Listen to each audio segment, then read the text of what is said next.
Thank you for listening to Lone Star Community Radio. This program was broadcasted and recorded live from the LSCR studios in downtown Conroe, Texas.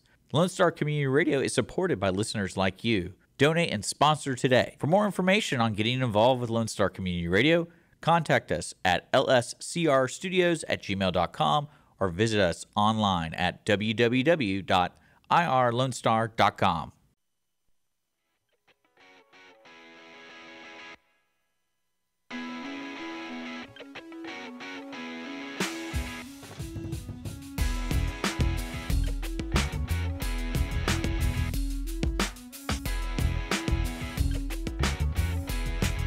An endless series of tragedies obscured by the occasional miracle. We're the audience of one show on Conroe's 106.1 and 104.5 FM, streaming on irlonestar.com and available wherever you get your podcasts from.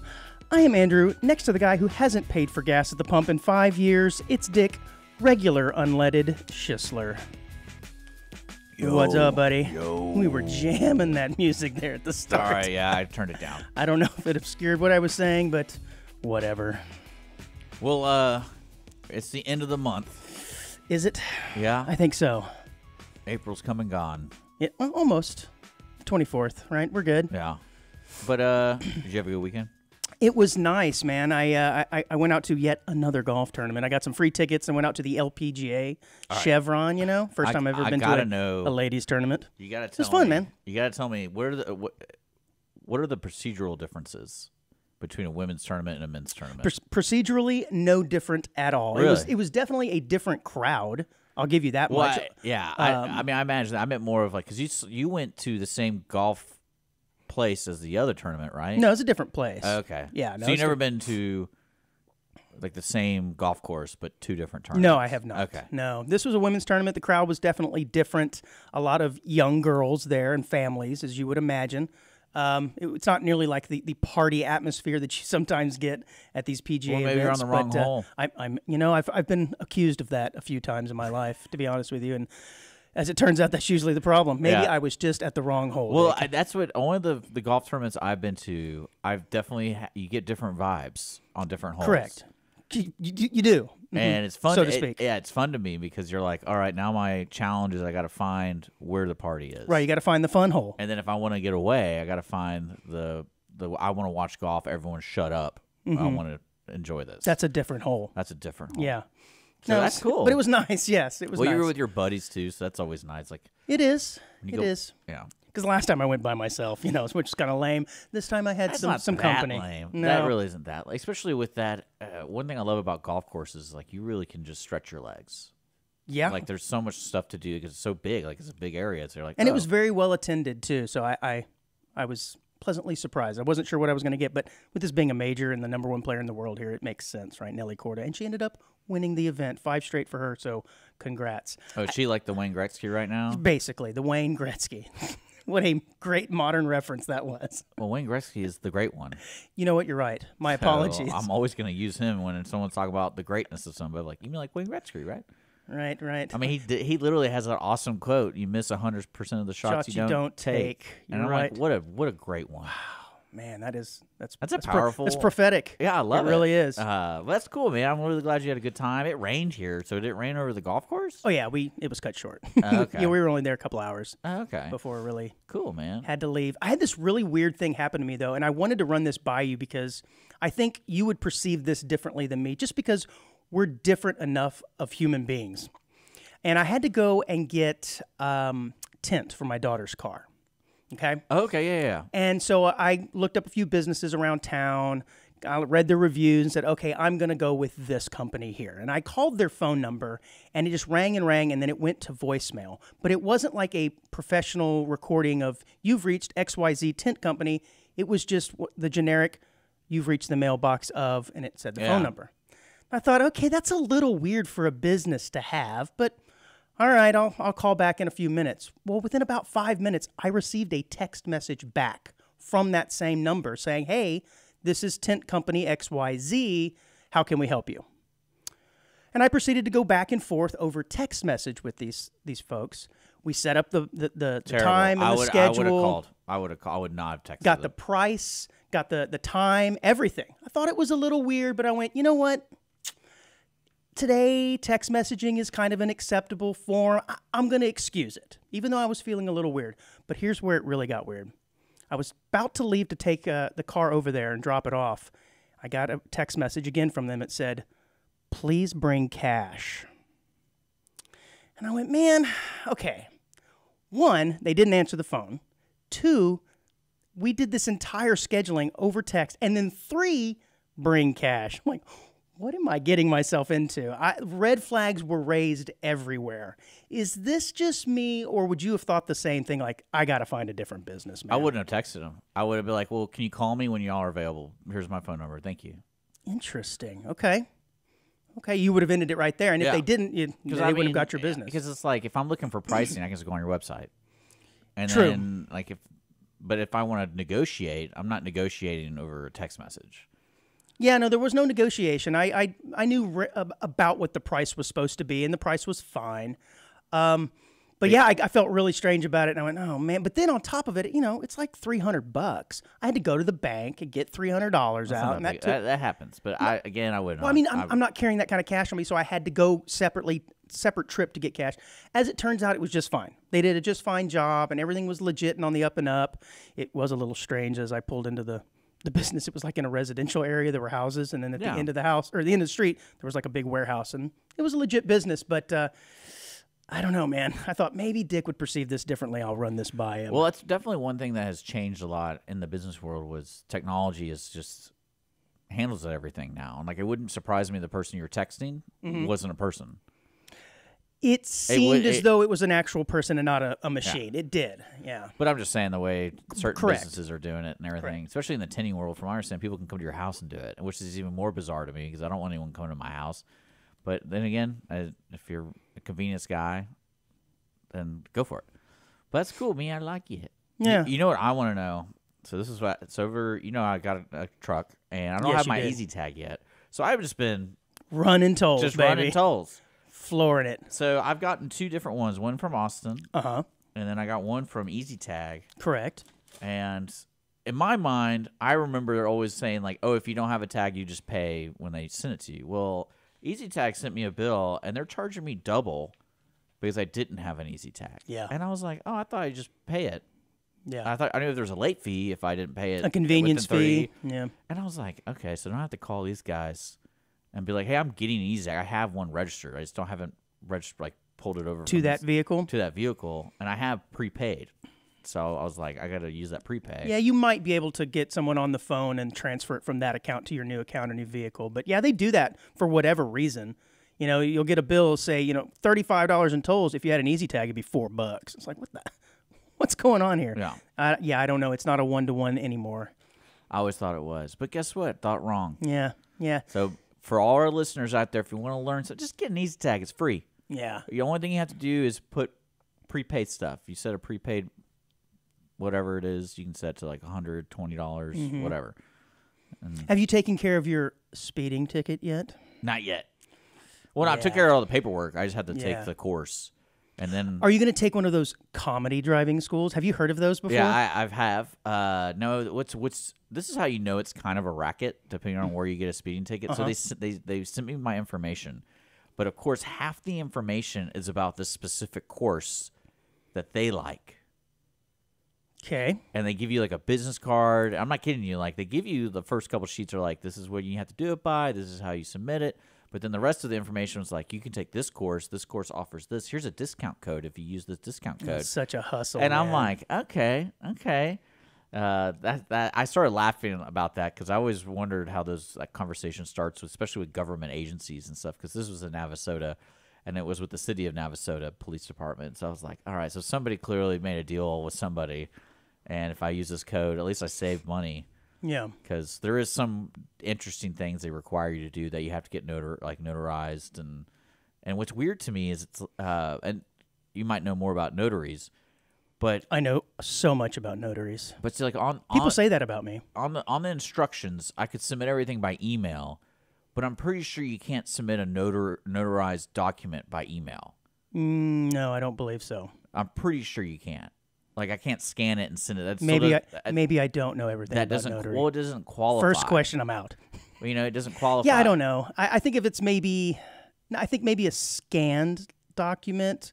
Well, I guess it would have to be scanned if it was emailed. I don't know, man. Well, because from what I understand about, I'm not into the notary game. Well, from what I understand about notarizing something is that's for that specific entity to keep a hard copy record. Like you don't keep your notarized, you never keep your notarized document.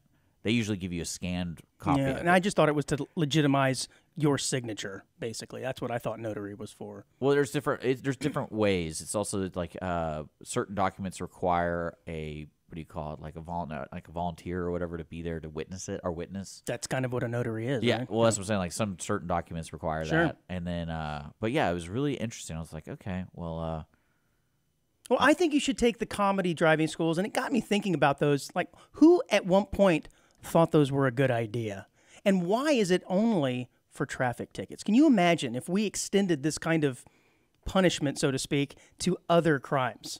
I don't know, like sexual assault or something. Oh, you're going to have to go to class, and we're going to tell you some jokes about groping chicks. You know, it just doesn't really make sense, right?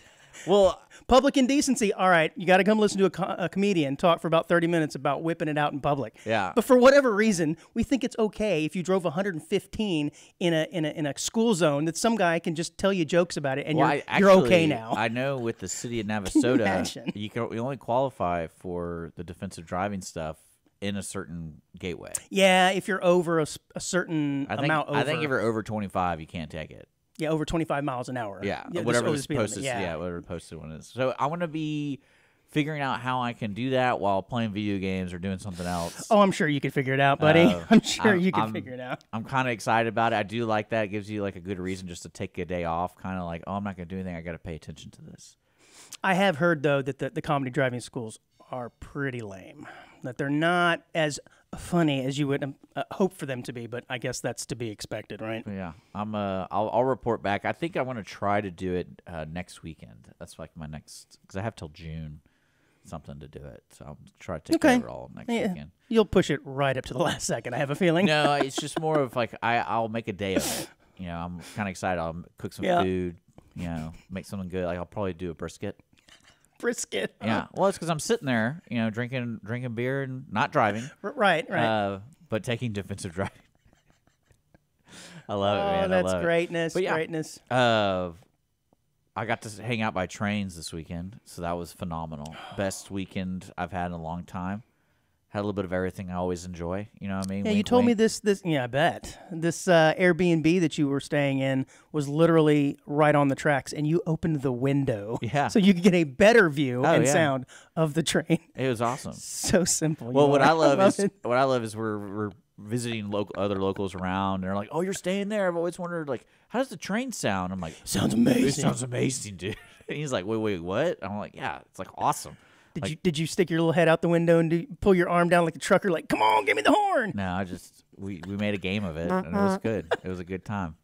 We started timing the trains, like what the longest one that day was. Busy day, huh? Yeah, we were just hanging out. I had a great time. Doing some bets on over and unders. All right, this is gonna be a minute and a half. Yeah, that is greatness. But yeah, awesome, man. You ready to start the show? I have found. Well, I want to give a shout out to last week's guest. Oh yes, go ahead. Shout him out. Shout out. Patty O Furniture. There you go. I was wondering if you were gonna. No, I just wanted to give a shout out to Patty because it was a lot of fun. We got a lot of feedback. Check out his woodworking. Yes. All that kind of stuff. He's quite the ham. I think we'll have him back in probably at some point if I had to guess. Dick, I found something that I think would be a perfect addition to the studio. I know that you have a lot of people coming by here, a lot of people that you're expecting, but then again, some that you are not. Not as bad as the old studio. No, right. Well, maybe this would have been better for the old studio since we were not in the confines of City Hall. But a Slovenian-based company called Oz IT recently announced PaintCam Eve, a line of autonomous property monitoring services that will utilize motion detection and facial recognition to guard against supposed intruders. This is basically a paintball security camera. Oh, I like it already. Yeah, Betty. Hopefully there's a warning, like with Arnold Schwarzenegger's voice. It's like, you have 10 seconds to... Yeah, man. It says Eve will protect owners from burglars, unwanted animals, guests, and any hapless passerby who fail to heed its, quote, zero compliance and zero tolerance warning. Okay, so let's dissect this here for a little bit. This is a security cam that's basically going to use facial recognition to determine who's a good guy and who's a bad guy. What could go wrong, right? I think the only way this is actually going to work is if you're really, I don't know, what's the word I'm looking for here? Yeah, you got to get past that stinging commercial. But basically, it's going to shoot paintballs at people that it thinks are intruders. And I'm thinking there's going to be some Amazon truck drivers that are going to get it where they don't want it, man. Especially if you don't, quote, fit the look. Profiling, that's what I was trying to say. The only way this is going to work effectively is if it's profiling, folks. But I love the idea that this camera just looks at you and goes, nope, and starts pelting you with paintballs. Dick, would you be interested in one of these? I would, but I would put it on the most aggressive mode. Well, it has a tear gas pellet option as well. Oh, my gosh. That is so great. That is so great, well, I mean, man. I still see no problem with this. I don't see a problem with it per se. I just don't see how it's going to be 100% accurate on who to shoot and who not to shoot. Like the neighborhood kid, it said you can program it to recognize his face. That guy just got it right in the gut. Yeah, I'm showing in the audience now. You know, you can program it to recognize the children in the neighborhood, but man, I don't know if maybe one of the kids has a friend over it doesn't know, and they kick a soccer ball into your yard, and little Timmy gets it right in the nuts. You know. Well, what I like about it is the opportunity to have a game controller involved. Automatically control it. It's like you get you're at dinner with your wife or whatever, and you get a little thing. Ding. It's like, hey, we see somebody. Shoot him. And then it's like, all right, go to game mode. Yes, that's God, awesome. I'm in the face. No, I think depending on what you're trying to protect, I can see it. Like, especially with animals. Yes, it's your house, your property. Well, not even that. Like, imagine if you have, like, at the back of your facility and you're having a problem with rodents. And, like, they keep, like rats or raccoons or whatever. Like, that'd be a great way. Yeah, animals, it's elite unless you're shooting the neighbor's cat, though. And then you end up shooting the cat, and then the neighbor gets really pissed at you. It. Well, no, maybe it takes an eye out, though. You never know. Well, I'm sure you'd set it to the strongest setting, though. Well, no, I'd be like, it's covered in paint. I'd be like, sorry, man, your cat clearly was in our backyard. Shouldn't be duking in my yard. Yeah, and I told you not to be doing that, so there you go. I think it's great. I think we should keep doing it. We should do it. Keep it going. It says presumably determining pre-authorized visitors would involve allowing 3D facial scans to store in the Eve's system for future reference, and that's to help try and avoid some of those unwanted shootings. But again, you can't possibly know every Amazon driver. You can't possibly know. And again, if maybe you aren't necessarily the most progressive type person, there might be certain types of delivery drivers that are going to get it more than others. That's all I'm saying. And this is just asking for problems. No, it's funny you mentioned the security thing. So at this Airbnb, there was cameras everywhere. And for some reason, a female voice would come up. Did you helicopter in front of it? No. I would have. But no, it was strange because like people were like, we had people like guests coming over, and they're like, "Hey, I think like the owner was trying to talk to us, like when we're parking. Like, can we park here? Was it telling us we can't park?" Oh, here? through like a Ring camera security. Yeah, it's one of those. But it's like, no, it was just an automated voice saying like, "Hello, we know, like, just to let you know, you're on camera." Oh, nice. Okay, that's their, I guess, their legal way of getting out of it, right? Their CYA. We told you you're on camera. Yeah. No helicopter. But it's like this random female voice. And if you do, then you know. So I was like, that's probably a good deterrent. And it's just, I would think so. Yeah. I would think so. But paintball is so much better.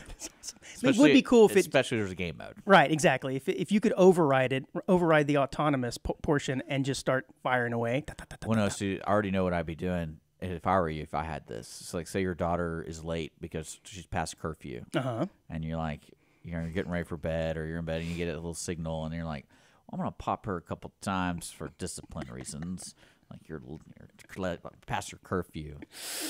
Yeah, you couldn't be trusted with one of these. Yeah, I changed my mind. Never mind. Fun. I would have so much fun. It's funny. I did shoot some people with paintballs on the property before. Of course you did. So there was a good story with that. And that was probably for no good reason at all. No, what it was this is when I was growing up, and I had paintball gun because I like to play paintball. And we, as a neighborhood, were always messing around with toilet paper and doing those kind of things. Mm-hmm. And I knew someone goes, well, we're going to get your house this weekend. And I was like, bring it on. And the way the house was set up, there was a carport. And so I just opened the window, laid the paintball gun, and I'm like, and they don't see anybody on that side, but I have a clear view of the front yard. And so I had left all the other lights on, and they were doing it. And locked and loaded, and I baby. just go, and it was hilarious. Yeah, I bet. You get sued for doing stuff like that. Now, speaking of suing, this is a man who is after your own heart. That's right, Mr. Dick Schisler. A North Texas man has filed a class action lawsuit against Cinemark, claiming that the movie theater chain is lying to customers about the size of its drinks. Now get this. This is pretty interesting. Shane Waldrop claims that Cinemark's 24-ounce cups can only hold 22 ounces of liquid, according to his lawsuit. So apparently he ordered a 20-ounce beer and a 24-ounce beer. Why he ordered two different sizes, I don't know. He set them next to each other, and he noticed that 24-ounce beer does not look like it was big enough to hold 4 additional ounces. When he got home, he did a little test, and the tall one only held a shocking and appalling 22 ounces. Dun, dun, dun. Even though it was marked as a 24-ounce.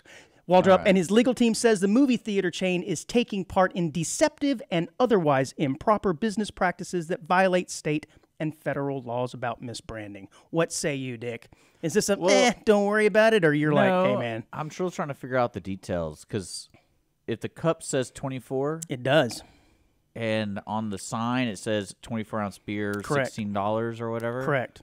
Then that's when I would get upset. That's exactly what it was. But the cup can hold 24 ounces. They just don't pour it No, all. he went home and tried it. It would only hold 22 ounces, even though it said 24 on the cup. So, I mean, but Cinemark can say, hey, we buy our stuff That's from Cisco. That's exactly right, but they don't have the bigger pockets. I bet they're going for whoever's got the bigger pockets.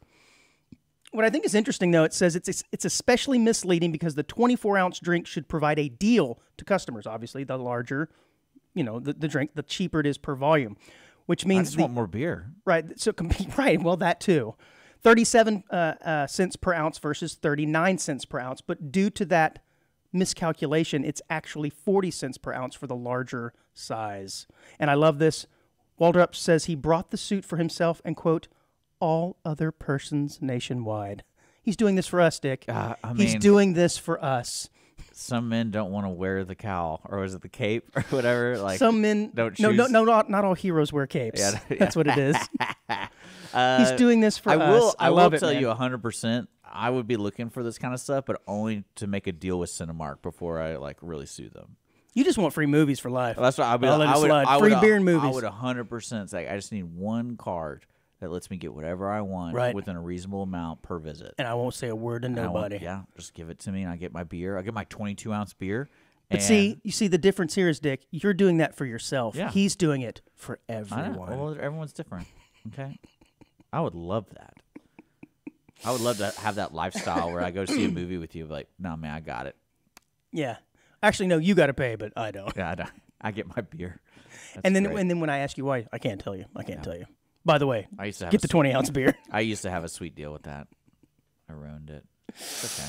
Oh, this story is wild, of course, from the New York Post, which is probably feeding in from somewhere else. A Brazilian woman takes her dead uncle into a bank to sign a loan in her name. Oh, my God. She arrived there in a taxi, and the video even showed the driver of the taxi helping to move the corpse from the car. This is wild, man. What was that? Weekend at Bernie's? This is like Weekend at Bernie's really comes to life. Erica de Souza Vierna Nunes, you like that? Was arrested Tuesday after taking the body of her 68-year-old uncle, Paulo, whatever, we'll just call him Paulo, into a bank and then moving his hand to sign a document to get her a $3,400 loan. This guy's in a wheelchair, dead, incapacitated, essentially. She grabs his dead hand and signs a loan. Can you imagine being the bank teller and witnessing this? Like, what in the heck am I? He's just sleeping. He's just sleeping. Oh, my God. And how weird is this that the uncle dies and the first thing you think of is I need some cash. How long has he been? How long had he been dead? Because I mean, after a short period of time. This is an amazing story, by the way. I don't think people really understand. Yeah, I know. Like he's dead. He's dead. And she loaded him from the car. In the car. Into a taxi, nonetheless. Yeah.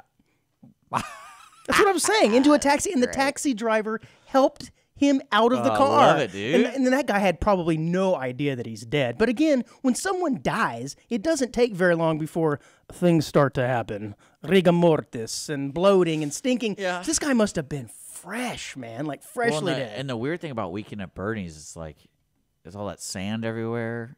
And like, you get pretty dirty on the beach. Yeah. And that means you got to wash him. Yeah. You got to bathe the dead dude. Yeah, bathe Bernie. But shockingly, when the cops arrived, she told them she didn't know her uncle was dead. I had no idea. But that's got to work. You know what I would say? I can see somebody believing that. There's pictures, by the way, if you want to show the onesie. It's pretty wild. I can see that, not to this extent of getting in the taxi cab, but I can see, like, say the uncle calls her on Tuesday, and it's like, on Friday, can you take me to the bank? And I'm like, okay, cool. And like, man, you're not. I probably knew that he was dead immediately, but it's like, let me help you up. Well, you really need to help you up. She needs to hire you as the defense attorney because you're really, really stretching there. Well, I try to understand from everyone's perspective. That's it. Right. We were headed there anyways. You can't really get this picture bigger, but I'm gonna try to show the onesies. You know how this website is. So that guy right there, not doing so well. He's not doing so well. And wow, other people. Oh my gosh, isn't it horrible? Like I said, she wheels him up to the counter. Real. This isn't real. His neck is like he's already. As far as I know, it is real. It is real. All right, fair enough. Speaking of real, we are the real Montgomery County sports station and sports show of record. It cut off. When did it cut off? At the very beginning, because I didn't push record. We didn't do any of it? No. Sorry. No way. I'm totally serious. Okay.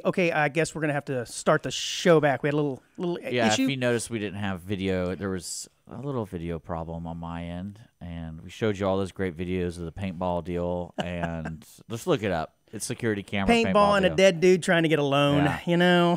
It is what it is. Great visual storytelling. Yeah. Sorry, onesies. It happens. But I'm glad you stuck with us to this point. Because we did discuss internally if we wanted to start the show over, and I'm like, no, we made too much magic to do it all over again. It was. So this is Montgomery County's premier sports show. We're on the Oat Show every day. We are on top of sports. But obviously we don't cover a lot of sports, but I did want to cover this one story. Did you hear about the NBA player that was banned for life last week for being found guilty of gambling on basketball? It's a pretty crazy story. The one thing I saw the past couple of weeks is there's a lot of different sports of people getting in trouble, not getting in trouble. And then I did not see he was banned for life. Yeah, Toronto Raptors forward Jonte Porter. Was he really good? No, he was not. He barely played. He was mostly bouncing back and forth from the G League to the professional league. But what I think is really interesting on this is, yes, he was betting on basketball, on games that he was playing, but he was also having people bet the under on his performance on like these prop bets. And this is what makes prop bets so ridiculous and so dangerous. Prop bets are the bets that aren't necessarily taken by every bookie or casino, and they're usually on odd things like underperformance of a bench player or something. Things that are really hard to get odds on. Those are called, those are prop bets. Well, what happened was, he would I guess conspire with his bookies or whatever, and like $80,000 came in on this really obscure bet that he would underperform in terms of minutes played, and immediately after starting the game he goes out with, quote, an illness, right? And this $80,000 bet would have yielded $1.1 million. I mean, all kinds of red flags going up, right? And he's only played 26 games. He's averaging 4.4 points in per game in the league. Definitely not a star player, and he's over thinking, I'll just make a few bucks here on the side. But the problem is, you got to be smarter than that, man. What an absolute idiot. So the NBA bans him for life, which, if you think about it, the NBA's got kind of lucky here that this was a bench player and not someone like LeBron or something like this, or like Luka. Yeah, like Otani, right? Because they can kick this guy out, no harm, no foul, and make an example of him. Be like, look, lifetime ban. You're never coming back, bro. You're never coming back. But if it had happened to something like Luka, maybe not LeBron because he's at the end of his career. I'm trying to think of a young superstar. Man, that's just when they get into a quandary. Well, that's also something where if you remember the Mark McGwire, Sammy Sosa thing, like that steroids deal didn't really come out until after their career. Yeah, probably because they didn't want it to. It was such a boon for the Major League Baseball. Yeah. They didn't want anything to come out about it, I guess. I like it. Did you ever see that documentary about the NBA ref guy? I did not, but I want to see it. It was interesting because one thing I love about these circumstances is people are going to become smarter and figure out how to game the system, especially with this character. I don't know why he would go from just placing $1,000 bets. Then like one time he's like, "Hey, I got an opportunity to make $1.5 million." Right, because he didn't get paid very much, and he's thinking, "Oh, this I is my know," but chance. it's like if you're already going to be gambling, like you can figure out how to make more money. Well, and correct me if I'm wrong, but the premise of the documentary you're talking about is the fact that I can't remember the name, Donaghy. Right, it's about the referee Donaghy. Yeah. He was basically not acting alone; that he was a patsy, kind of a fall guy for the NBA, and there was a much larger scheme at play. Correct? Is that the premise of it? No, I mean, basically what he says, and of course you're listening to the guy the gambler, right? Is he would the NBA refs have a system, and this is outside of gambling, and this is kind of like the underworld of the refereeing world, because basically what he was saying is, the refs would have a meeting before a game, and they realized they missed XYZ call a lot of the times last game. So they go into this game like, hey, make sure to watch this guy because he does this a lot and no one calls him out on it.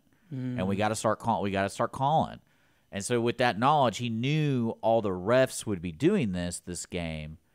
And which meant more likely they were going to lose the game. That team would lose the game. Or that player would be fouled out or something. Yep. And he would use that information to let the bookies know, and then the bookies would, or like his buddy or whoever it was, would make the bets, and he would get paid from the bets. It wasn't like he was calling the bookies and doing it.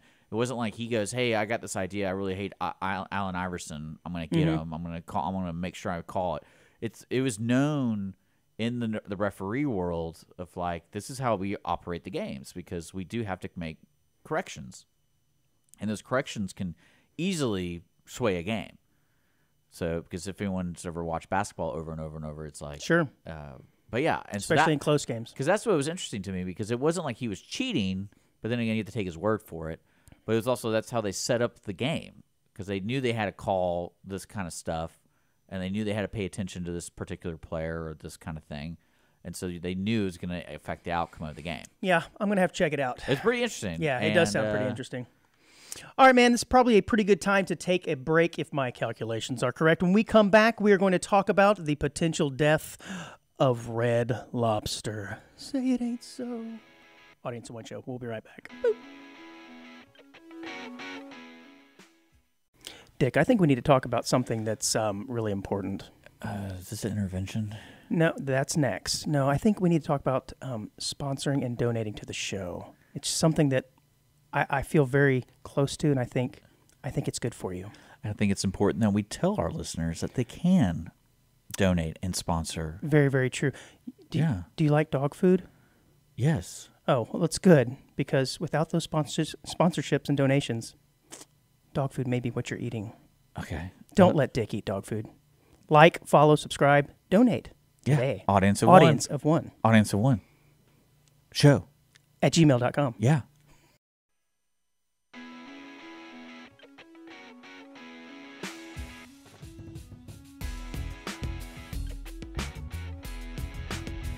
Welcome back to Audience of One here on Lone Star Community Radio, IRLoneStar.com worldwide, and Conroe's FM 104.5, 106.1. We're here every Wednesday at 10 a.m., part of the morning programming here at your community radio station. Don't forget, podcasts are available. We're on YouTube, Lone Star Community Radio, Facebook, Lone Star Community Radio. Audience of One Show at gmail.com. Send us your stories, donations, and sponsorships are available.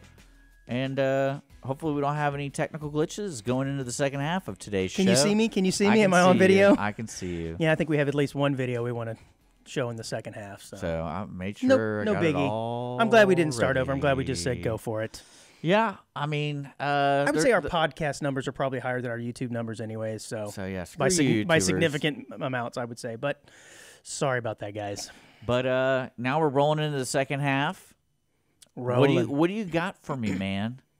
You know, I saw a commercial the other day that really annoyed me, and it seems like these types of commercials are becoming more popular. And this is the one where you've got two people who are conversing in a conversation, and it's completely obvious. Yes, I said conversing in a conversation.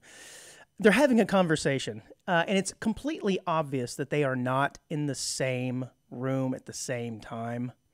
And you see this a lot with, like, say, Subway commercials where you'll have, like, Steph Curry, and there'll be somebody inside the restaurant. He'll say, "Hey, Steph, what do you want on your sandwich?" And then it'll switch to Steph, and he'll be clearly in, like, a gym somewhere going, "Oh, I want the foot-long blah, blah, blah. That's my favorite." And then it switches back to the Subway guy. And he's like, "I knew you'd choose that." You know, and they're having this whole conversation back and forth, and it really annoys the hell out of me. I'm like, what are we trying to do here? Magic, dog. But it's not it's stupid. It's obvious these two people cannot have a conversation with each other. Maybe they're FaceTiming. Yeah, that's it. Well, you know what?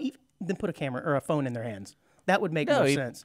Steph Curry has a basketball, so he has someone holding the camera for him. And that's how you order from Subway now. You can FaceTime them. I guess. I don't know. It's just annoying to me, man. I'm like, just put the two people in the same room. Is it that hard? But I guess it's tough to get these people in a room together. Their schedules are busy or whatever. But to me, it makes for terrible, terrible commercials. I don't know, man. The fact that you're upset by that is, I am. I'm kind of worried about other things you might be upset about because that's such a niche thing. I don't know that I'm upset about it as much. So fast, you're like, they're doing what I hate. It's annoying. I don't know that I'm upset by it, but okay. Do better. Do better, commercial makers. Do better. Dick, are you aware of the world's first AI beauty pageant? Yes, it's going to take, I know, the shoulders shrug or sink as soon as you hear the mention of it, but apparently the world's first AI beauty pageant where artificially generated contestants will be competing for the title of Miss AI. Oh my God. I love it. This is so stupid. This is so dumb. This is cool. I like it. Yeah, look, people, they're not real, okay? Let's, first and foremost, they're not real. Well, beauty is in the eye of the beholder? I guess. It says judges will take into account classic elements of pageantry such as looks, poise, and answers to questions. But contestants will also earn points for their technical skill and implementation of AI tools.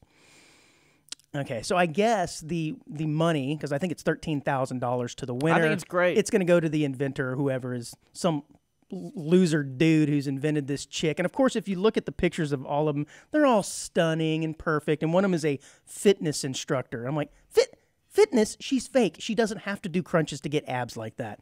This is absolutely ridiculous. So are you going to be tuning in from this or for this? No, I don't really care about AI. You're not into AI chicks? No. Well, not even that. They are quite fetching. I mean, AI is interesting because there's different uses, but I think also the label AI is so generalized. You don't really know what we're talking about. So it's like, okay, someone can make a fake lady. Cool. Fake. It's all fake. The what does it say? The Miss AI panel of judges includes two of the world's biggest AI creators, Anita Lopez and Emily Pellegrini. Lopez and Pellegrini are both fully digital personas and have garnered millions of followers and even brand deals. Whatever. Well, I mean, that doesn't surprise me at all, though. I guess that's where we're going, right? Well, I mean, if you think about these companies, they want to save as much money as possible in every regard. And I always was curious about makeup companies hiring famous actresses and actors. Yes, they're done. And how much money they pay them. Because I know you get paid a lot of money if it's like a nationwide or worldwide ad deal. And I forgot who I was listening to. I was listening to like a podcast with one of these actors who's kind of like the Allstate guy. Yep. But we're like, he had some success in TV and movies, but he's like now the Allstate guy, and how much more money he makes. Sure. So if I had to guess this AI thing, especially for print, Like they're like half those people you see on the cover girl or whatever. It's probably fake person now. Could be. But then the government's gonna get involved and be like, well, how can you prove this makeup works if this is a fake person? Speaking of the Allstate guy, you ever wonder what happened to the original Jake from State Farm?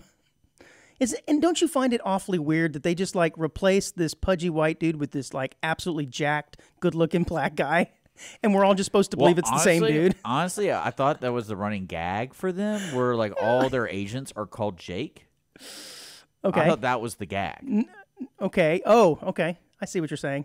So I don't know. Maybe I missed that. Maybe I was like, that's kind of funny. Just if your they own just keep calling take everyone on it. Jake. I like it. No, it's an interesting story though. And from what I've heard, the original white pudgy Jake from State Farm was actually an employee there, and they made the commercial, and it was much more wildly popular than what they were initially thinking it was going to be. And so after a few years, the Allstate, I guess, advertising agency said, we want to make this into a much larger, longer running campaign. We're going to need somebody who's an actual actor, because Jake from State Farm, while funny, doesn't necessarily have the acting chops, especially if we're going to be putting him next to professional athletes and other celebrities. So they just replaced him with this incredibly handsome looking guy. I like it. Oh, I know. It's just funny though. But apparently the real Jake like lives in Indiana as like a bartender now. I would love to get him on the show, to be honest with you. That would be funny. I think even I think it was Michael B. Jordan. Yes. Was on SNL, and they did a great gag with Jake from State Farm. Was he pretending to be Jake from State Farm? Yeah, but like he was just always there, and the husband's like, "Why are you always here?" And he's like, "Well, I'm Jake from State Farm. I'm here when you need me," or whatever. This. Yeah, it is kind of weird. Like everybody in every situation just has their insurance guy hanging out with them. I don't care. Whatever. Did you show any of the pictures of the AI contestants, by the way? No, I'm not gonna show. Okay. I'm not promoting that. I mean, crap. they just look like blonde women that are Well, I mean, entirely too fake and pretty. Well, I mean, whatever. I don't know. I think growing up with technology as fast as it's growing, I'm like anything could be fake at all times. So it's like, especially when I was getting all those dating apps. Fake. The dating apps are scary. Yeah, that's what you were saying. And I was like, this is hilarious to me because there's so many suckers out there, like Andrew, who's trying to get his car tinted from some text messaging thing. Hey, it worked out okay for me, man. Maybe it did. I mean, how long is that tent going to last? This is true. It could peel off tomorrow. Hey, at the tease story now of Red Lobster. This story caught my eye, and I think it was probably a national story, but Red Lobster is reportedly eyeing bankruptcy after filing major losses from their endless shrimp deal. I love this, though. So think about this. Basically, what they're saying is, our food is so delicious, and we've priced it so cheap that we just have to go bankrupt. I mean, isn't that a way of marketing yourself without marketing yourself in sort of way? Yeah. Well, it's also kind of funny. I mean, so many people ate our food. We're just going to have to file for bankruptcy. I think I smell a rat here. And also, I think the Cheddar Bay biscuits have some culpability in this, don't you think? Because when I go to Red Lobster, I get like 4 offerings of those things. They're amazing. Are you a fan of the Cheddar Bay biscuit? I've only been there once. I'm sorry, what? So. You've only been to Red Lobster once? What's your deal, dude? Why? Don't really care. You don't really care for it, or it just hasn't been on your radar? I don't know. I'm a seafood person, but I'm not a seafood person. Like, I don't crave Red Lobster. Now, this says... I like shrimp. Yeah, I'd rather cook my own shrimp. You can get endless shrimp, apparently. You should have been going to Red Lobster, despite its endless shrimp promotion, which became a permanent menu option last year in June. The seafood restaurant chain reported a $12.5 million operating loss in the fourth quarter of 2023. That's a lot of shrimp. How much was the shrimp? I think it was like $11.99 for endless shrimp or something like that. I wonder why you guys had problems. Yeah, like I said, I think this is just a way to advertise, if you're asking me. I think Red Lobster, while I do like their food... Is it good? I've been there once. Yeah, it's good. I don't mind their food at all, but I do think it's one of those restaurants that's like masquerading as a fancy restaurant. You know, it wants to be seen as a higher end, like I don't know, I'm trying to think of a Ruth's Chris or something. Does it have a salad bar? Oh, yeah, like a self-serve salad bar? Yeah. No, they don't. That is usually a tell that you're at a low-end place. No, and it's fine, but to me, it's just one step above. I wouldn't call it low-end. It's just one step above Chili's is what I'm getting at. Even though the food is good and it's a little more expensive, it's not fancy. Come on, let's not. You're not pulling one over on anybody. I see no problem with it. I don't either. Well, now I mean, they clearly you could judge be. everybody. They could be facing bankruptcy. What am I going to do without my Cheddar Bay biscuits? I have heard that the recipe for Cheddar Bay biscuits is out there online, and you can make your own. Probably some AI made it for you. Right. Right. Right, I guess. Oh, I'm sorry. I said $11.99. It says the company raised the price from $20 to $25 in response to its losses, but apparently it's a little too late. It's still cheap. Too little, too late. Because I mean, when you go to like. Yeah, for endless shrimp. Shrimps are good, man. I like shrimp scampi. That's good stuff. Shrimp scampi is just basically proof that if you put enough butter on anything, it's good. I think that applies to just about anything, including people. Nice. Thank you. Nice. I had this on the docket last week when Patty was in, and we never got around to it. It's the AOO plumbing segment. Oh, great. I love these kind of things. Oh, yeah, we definitely did have enough talk about something like that. I probably could have squeezed it in, but have you ever heard the saying that you don't S where you eat? Yeah. Right? And basically that means you don't mess up a good thing, essentially. But don't you find it really odd that that's exactly what we do? And what I mean by that is we put our own human excrement in fresh, potable drinking water every single day. Think about that for a second.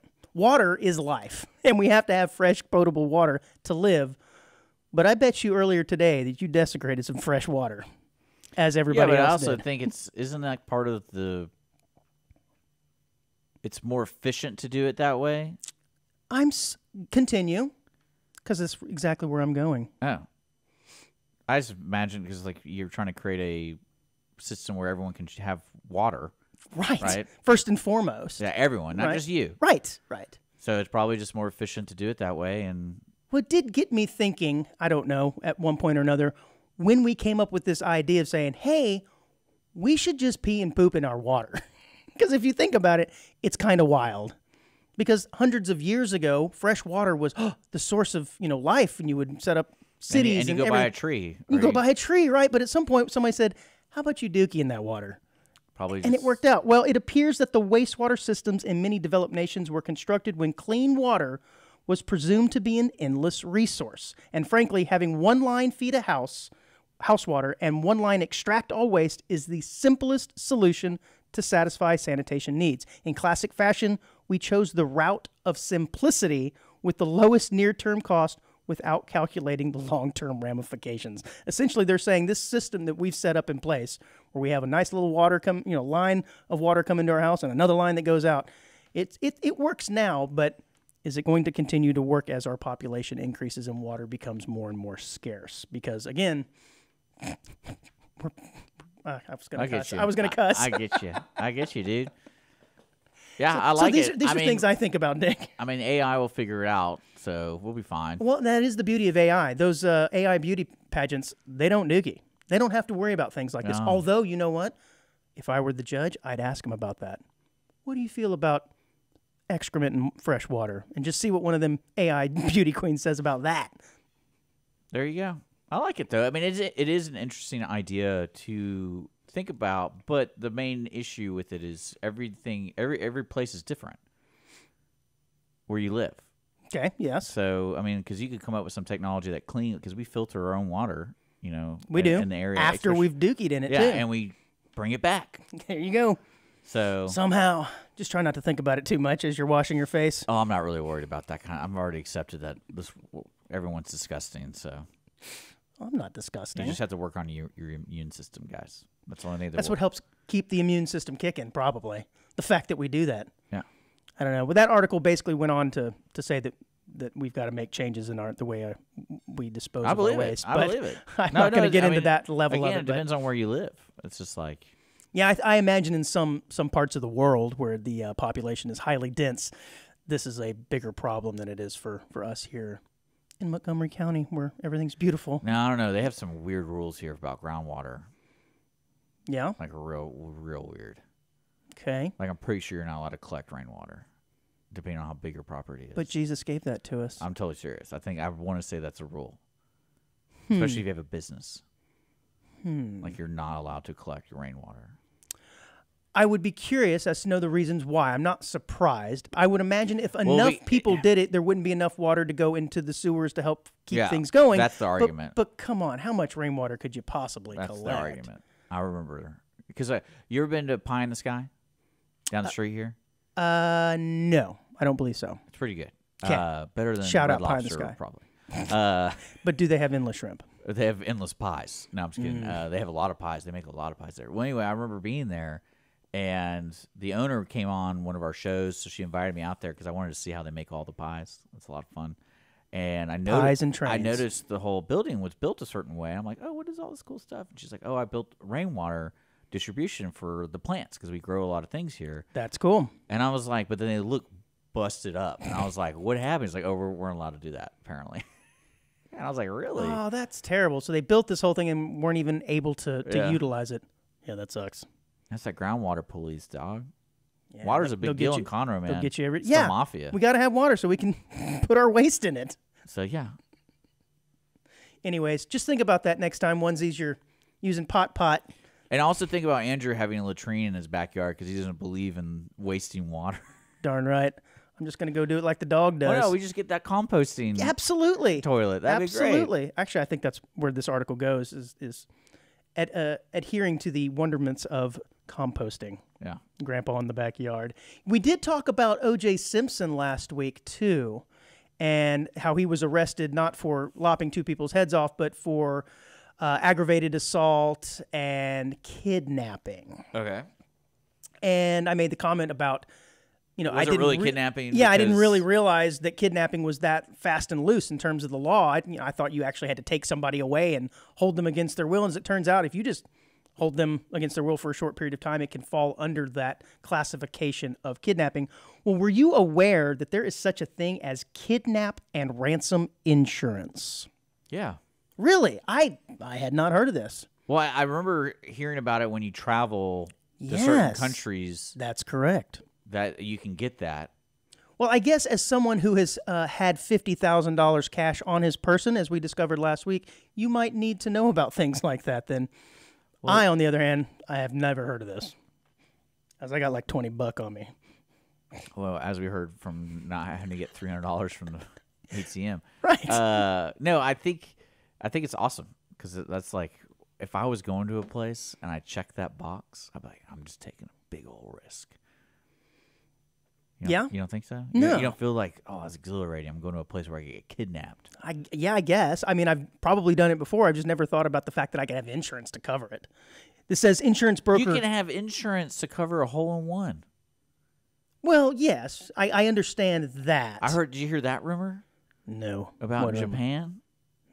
Japan. So in Japan, apparently, it's customary if you get a hole-in-one, you're supposed to throw a party. Oh, nice. So they actually have insurance companies. And this isn't just at like a tournament. This is like if you're just golfing with your buddies. Okay, this seems okay. So there's there's claims that there's an actual like insurance conglomerate in Japan that people do this because they have to throw a party. And it has to be like a party. It can't just be like, oh, I'll buy the beer at the bar. It's like they have to throw like a $10,000. This seems like it is ripe for some sort people of pay like extortion. $35 a year. Yeah, exactly, and end up having a $100,000 party thrown. Yeah. For hit a home for this quote unquote, hole in one that magically happened. Well, this says insurance broker Hub International reports that there are about 15,000 kidnap and ransom incidences around the world every year, leading to about $500 million American dollars in ransom paid to criminals and their causes. You remember a few weeks ago we had the story about the Japanese or Taiwanese, I can't remember now, two dudes that tried to extort money from the insurance company. Yeah. And he convinced his buddy to put his feet in dry ice for 10 hours, such that they were frostbitten and he had to have them amputated. And I'm thinking, wouldn't it have been a little bit easier to just work with your buddy here and quote-unquote kidnap him rather than cutting off both of his feet? Again, don't think they thought that through very, very much. Well, okay, now I'm interested because I wanted to go online and see the weirdest things insured. Uh-huh. And this has got to be up there. Again, you'd heard of it. I hadn't. My favorite one, and this is, I totally believe this one. You can insure your wedding if the wife gets cold feet. Wow. Okay.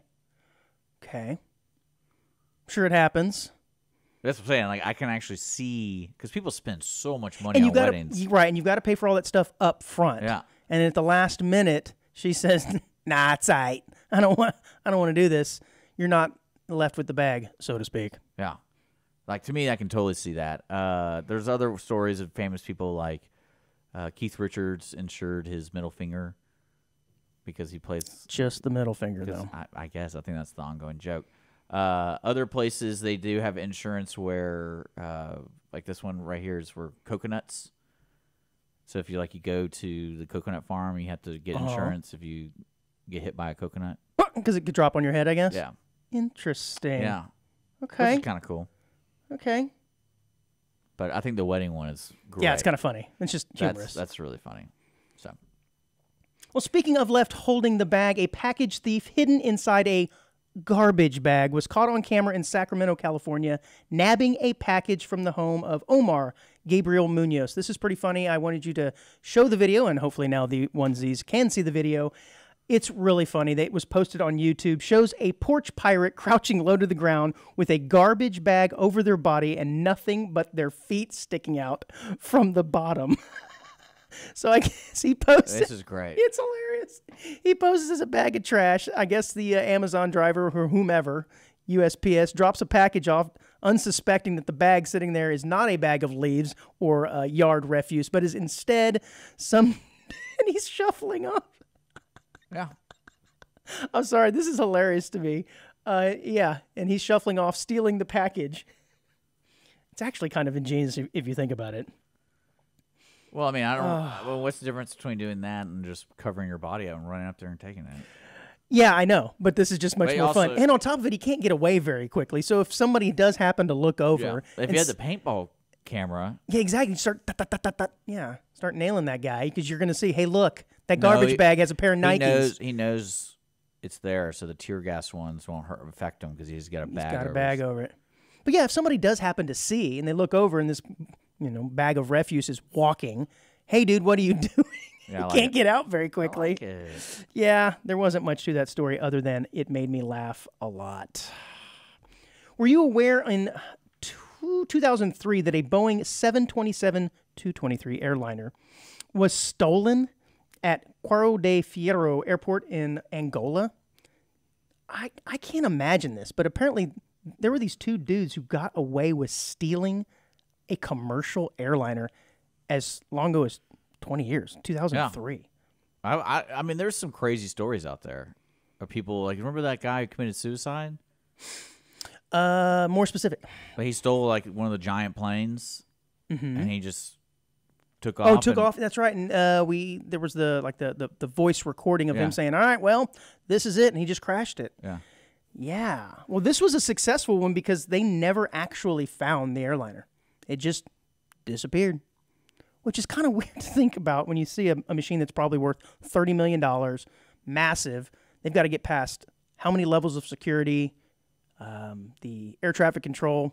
They just said, we got it. And neither of them were pilots either, which I think is pretty interesting. They had to have known at least a little bit.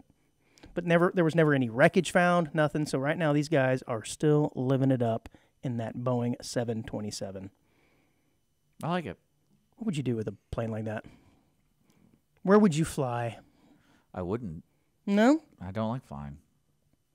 I'm kidding. Oh, I'm yeah, kidding. you I'm do. You kidding. said you love love the it. sensation of flying, I think it'd be man. hilarious to have one of those just because like you live in it and like you can tell people you live in Yeah. an airplane. I've seen actual renovations of aircraft that have been turned into homes before. It's kind of cool. I've seen buses too. We did mention last week that I went to Graceland. As part of that tour, you get to look into his private jet, TBC, taking care of business, whatever it is. That's what he named the jet. At least it's on the fin. And, everything's just gold-plated and ridiculous, but it's pretty dope. Yeah, pretty dope. I have to admit. Anywho, oh yeah. Speaking of this and staying on this theme of airplanes, Dick, did you hear about the couple who was out for a walk? I A feel leisurely walk. I feel like we've seen this. No, I don't think we've seen it. No, because we were talking about some dude get hit by a plane while mowing the yard. Mowing the lawn. Yeah. Well, she was mowing the airstrip, the landing strip, so to speak, near an airport, and the tip of the wing came by and got her right in the head. Oh, well, this was a couple out on a leisurely walk when a small airplane crashed and seriously injured them. What are the chances? What are the chances? Right now, they're not sure if the airplane was actually hit them directly or if it was debris that came up. But do you think you can get insurance, death by airplane? There you go, death by airplane. I mean, why not? You said you can get it from anything else. It says the incident occurred when a single-engine Piper aircraft. There's your first problem. If my buddy said to me, "Hey man, I have an airplane. You want to come for a ride?" I'd be like, "Yeah, that's awesome. What do you got?" "I have a single-engine Piper." I'm out. Because it seems like every time I read about these stories, it's always a single-engine Piper of some sort that goes down, and I guess it's because there's no redundancy or backup. But no, I'm out, man. But it said it crashed on approach to the Delaware County Regional Airport. What? Do you think this pilot was like, "Hey, we're going to die. Let's see if we can just hit this couple." And 10 points right there. Yeah, I mean, that's... He was by himself. He must have passed out. Because we're like, the odds of that happening and you're not trying to prevent that? I think it was mechanical failure, and he tried to land it as best he could near... First of all, they were walking near a runway. Again, never a safe thing.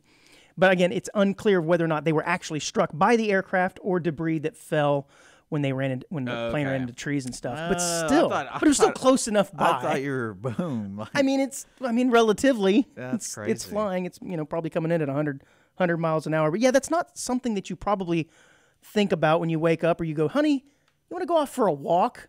You might think there could be a garden snake that might sneak up on you, maybe even a stray dog or a coyote, maybe a chupacabra if you're feeling really kind of funky about it. Chupacabras, you gotta watch out for them. But you're not usually thinking that a single engine Piper is going to come down and kill you. No. But that's not what happened.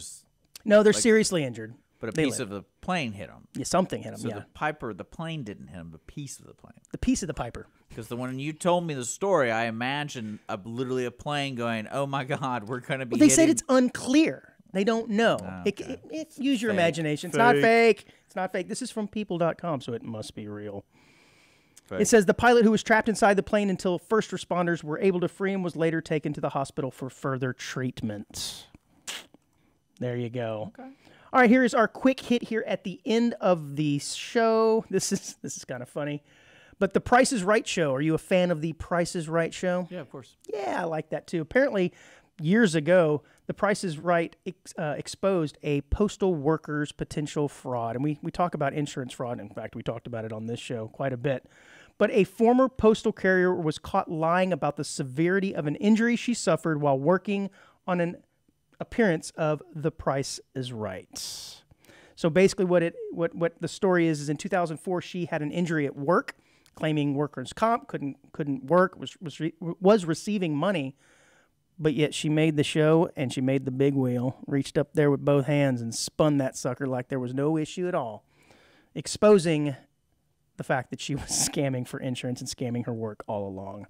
In September 2012, the indictment filed against her workers' compensation claimed that she raised her left arm above her head and gripped the handle with her left hand. When she got to spin the wheel again, she raised both arms up above her head, gripped with the same handle, and both hands, and gave it a whirl, which she claims she was unable to do after her injury at work. Busted. The moral of the story here is, man, just don't get caught. Don't be stupid about it. Yeah. It's all these people just get too complacent. They start living their normal life and forget, "Oh yeah, that's right. That check that I'm getting every month is illegitimate. I need to cover myself here." But no, I go on national television. Or you could be like the actual other guys and chop off the feet. Right. At least they're like attempting to make it look real. You know what? She probably didn't know, because The Price is Right is one of those where you can go and just be in attendance, but she probably didn't realize that she was going to be asked to come on down. Or she could say, "I'm on PEDs." She could. And say, like, I was just so drugged up. I was so excited to see Bob Barker that I don't know if it was during Bob Barker's time or not. Probably not. 2010? 13. No, he was done by then, I think. But yeah, that's the problem, man. These people they get too greedy. Just live your life normal, I like man. it, dude. Yeah. Well, that's all I got, man. I'm out of stuff. That's great. We actually there's finished. a lot more stuff. But Shoot, I thought I was so excited. I was like, this is the last episode ever. yeah, this is it. I ran out of stuff. Yeah, I already ran out of stuff. But you know what? Insurance. I'm kind of interested I want to get an insurance guy on here and talk insurance. Sounds really exciting. Yeah, but only if they're willing to talk about all the crazy stuff people have done to scam insurance. Well, that's what I'm interested in. I don't want to hear insurance talk. No, screw that. I want to hear scams. I like it. People get away with stuff. We need to get insurance for you to be scammed. Yeah, scam insurance. I can bet against it. I'm like, I bet you does get scammed because he talks to everybody on text messages. Man, I didn't even bring up the story about scientists growing legs on a mouse where its testicles belong. Dang it. Next week, guys. We'll see you later. Later.